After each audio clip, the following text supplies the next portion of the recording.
அண்மைச் செய்தி. விகடன் இணையதளமானது மத்திய அரசால் முடக்கப்பட்டுள்ளது. மத்திய ஒலிபரப்புத்துறைக்கு அண்ணாமலை கடிதம் எழுதியிருந்த நிலையில் தற்போது இந்த நடவடிக்கையானது மேற்கொள்ளப்பட்டுள்ளது. விகடன் இணையதளம் மத்திய அரசால் முடக்கப்பட்டுள்ளது. பிரதமர் மோடியை தரம் தாழ்ந்து விமர்சித்ததாக அண்ணாமலை புகார் கடிதம் எழுதியிருந்த நிலையில் தற்போது முடக்கப்பட்டுள்ளது. பிரதமர் குறித்து வெவ்வேறு காலகட்டங்களில் வெளியிடப்பட்ட கார்ட்டூன்களுடன் சேர்த்து புகாரானது அளிக்கப்பட்டுள்ளது.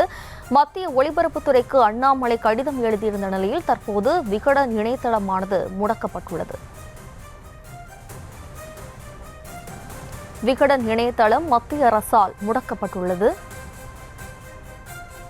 பிரதமர் மோடியை தரம் தாழ்ந்து விமர்சித்ததாக அண்ணாமலை புகார் கடிதம் எழுதியிருந்த நிலையில் தற்போது விகடன் இணையதளமானது முடக்கப்பட்டுள்ளது. கூடுதல் விவரங்களோடு இணைகிறார் நமது செய்தியாளர் லதா. வணக்கம் லதா, மேலும் விவரம். வணக்கம். விகடன் வெப்சைட் ஆனது தற்பொழுது மத்திய அரசு முடக்கி இருக்கிறது. முக்கியமாக விகடன் அந்த வெப்சைட்ல பார்த்தோம் அப்படின்னா பிரதமர் நரேந்திர மோடி அவர்களை தரம் தாழ்ந்த வகையில் விமர்சிக்கக்கூடிய வகையில அந்த கார்ட்டூன் என்பது வெளியிடப்பட்ட நிலையில இது அதிருப்தி ஏற்படுத்தி இருந்தது பாஜகவினரிடையே.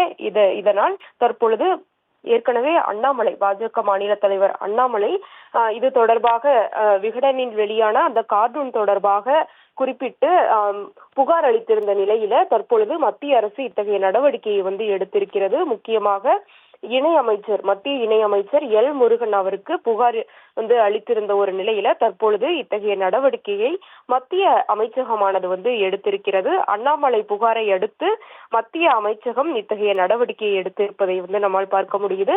முக்கியமாக பார்த்தோம் அப்படின்னா அமெரிக்க அதிபர் ட்ரம்ப் அருகில் கை விலங்கிட்டு இந்திய பிரதமர் நரேந்திர மோடி அவர்கள் உட்கார்ந்திருப்பது போன்ற அந்த கார்ட்டூன் எல்லாம் வெளியிடப்பட்டிருந்த நிலையில இது பாஜக மாநில தலைவர் அண்ணாமலையை மிகவும் அதிருப்திக்குள்ளாக்கி இருந்தது. இதற்கிடையே பாஜக மாநில தலைவர் அண்ணாமலை மத்திய தகவல் மற்றும் ஒலிபரப்புத்துறை அமைச்சராக இருக்கக்கூடிய இணை அமைச்சராக இருக்கக்கூடிய எல் முருகனுக்கு இதை குறிப்பிட்டு உடனடியாக நடவடிக்கை எடுக்க வேண்டும் என்று குறிப்பிட்டு அவர் புகார் கடிதம் அனுப்பியிருந்தார். அந்த வகையில தற்பொழுது மத்திய அமைச்சகம் இதன் மீது நடவடிக்கை எடுத்திருக்கக்கூடிய நிலையில விகடன் இணையதளமானது தற்பொழுது முடங்கி இருக்கிறது.